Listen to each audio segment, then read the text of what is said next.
Everyone, स्वागत है आपका अपना यूट्यूब चैनल इनिशिएटिव आईएएस में। इस वीडियो में आज का विषय है 3 पेरेंट बेबी टेक्नोलॉजी, जिसे माइटोकॉन्ड्रियल रिप्लेसमेंट थेरेपी भी कहा जाता है।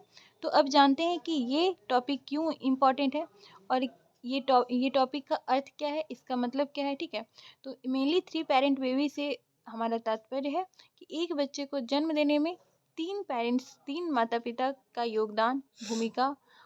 तो इसके लिए जानते हैं इसके क्या प्रोसेस है। 3 पेरेंट बेबी टेक्नोलॉजी या माइटोकॉन्ड्रियल रिप्लेसमेंट थेरेपी जो है एक उन्नत प्रजनन तकनीक है जिसमें बच्चे का डीएनए, एक सेकेंड, बच्चे का जो डीएनए है 3 व्यक्तियों से आता है। पहला तो माता पिता रहेंगे और दूसरा दाता महिला, जो स्वस्थ माइटोकॉन्ड्रिया का डोनेट करेगी। ठीक है, तो इसका उद्देश्य उन महिलाओं को स्वस्थ संतान प्राप्त करना, सहायता करना जिसके अंडाणुओं में दोषपूर्ण माइटोकॉन्ड्रिया होता है। ठीक है, वैसी महिलाएं जिसके अंडाणुओं में दोषपूर्ण यानी वैसी माइटोकॉन्ड्रिया जो दोषपूर्ण है तो उसको रिप्लेस करने के लिए तीसरी महिला, दाता महिला जिसे कहा जाता है, उससे स्वस्थ माइटोकॉन्ड्रिया का रिप्लेसमेंट किया जाता है। मेनली यह तकनीक यही है।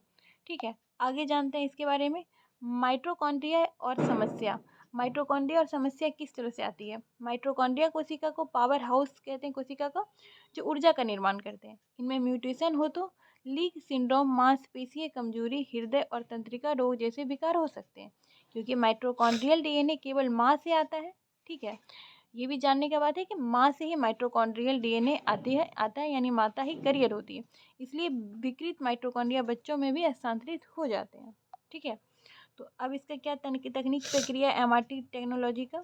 तो एमआरटी माता के दोषपूर्ण माइटोकॉन्ड्रिया को दाता महिला को स्वस्थ माइटोकॉन्ड्रिया से बदल दिया जाता है, जिनकी 2 विधि है, एमएसटी और पीएनटी। ठीक है, मैटरनल स्पिंडल ट्रांसफ़र और प्रोन्यूक्लियर ट्रांसफ़र। अब पहला क्या है, माता के अंडाणु का न्यूक्लियस दाता के अंडाणु में प्रत्यारोपित किया जाता है, फिर पिता के शुक्राणु से निषेचन किया जाता है। ठीक है, और दूसरा तकनीक क्या है, प्रो न्यूक्लियर ट्रांसफ़र। माता और दाता दोनों के निषेचित अंडाणु से न्यूक्लियस अदल बदल कर भ्रूण तैयार किया जाता है। ठीक है, तकनीकी प्रक्रिया यही है।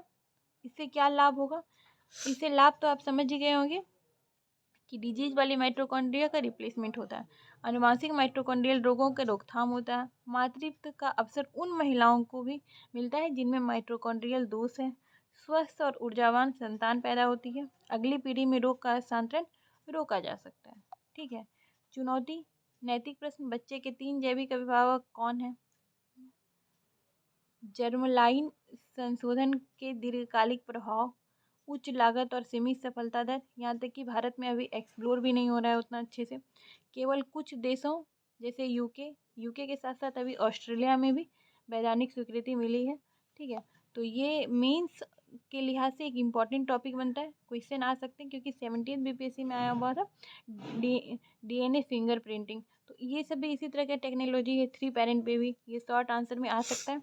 तो आशा करते हैं ये वीडियो आप लोगों के लिए हेल्पफुल रहेगा और आगे के और अपडेट के लिए मेरे चैनल से जुड़ जाएं। Thank you so much.